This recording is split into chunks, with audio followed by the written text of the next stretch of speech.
quand on s'est engagé, on nous a dit vous allez vous battre contre les Japonais. Bon, ensuite, l'histoire s'est arrêtée, puisque les Japonais ont arrêté. Donc là, on nous a expédiés pour revenir dans ce qu'on pensait être l'Indochine française. Oui. Bon, donc, c'était pas un truc qui nous turlupinait, je veux dire. Alors, donc, finalement, il y a eu tous ces petits incidents. Et alors, il y avait un truc qui était assez curieux, parce que ça vaut quand même le coup de te raconter, parce que comme c'était un trooper, et qu'il y avait 2500 passagers à bord, il y avait forcément toute une organisation, et en particulier, pour les WC, les WC étaient sur le pont. Et c'était des rangées d'une quinzaine de WC, d'un côté, une quinzaine dos à dos de l'autre, séparés par une petite cloison comme ça, et en plein air. Et il y avait des gens qui ne pouvaient pas aller aux chiottes quand il y avait... alors ils passaient leur temps la nuit à aller voir s'il n'y avait personne pour aller faire ses besoins.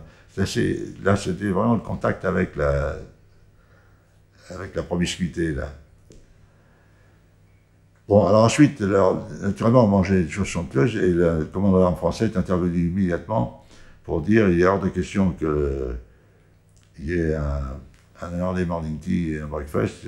On va sonner le réveil, on leur donne le breakfast, le thé avec, et on enlève il y avait des poissons fumés, là, je ne sais plus comment on appelle ça, des espèces de harengs fumés, etc. Des sprats, non? Hein? Des sprats? Oui, enfin, c'est pas des sprats, c'est des gros trucs, c'est des gros poissons. Hein, ah oui. Non, c'est des gros harengs, hein, je ne sais plus comment on appelle ça, le nom ne me revient pas. Bon, il y avait un tas de trucs, il y avait des saucisses, il y avait un truc, alors on fait diminuer ça.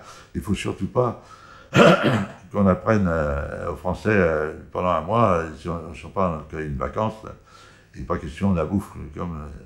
Donc, alors, ce qui fait que quand on est arrivé au point où il a fallu refaire les pleins de nourriture qui était prévue, ils ont foutu en l'air plein de nourriture. Alors, c'était en Inde que ça s'est passé, à Singapour.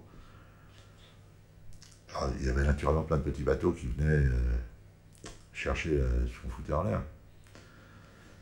Voilà. Bon, puis alors, donc, on a débarqué. Et le voyage a duré combien de temps? Pratiquement 28 jours.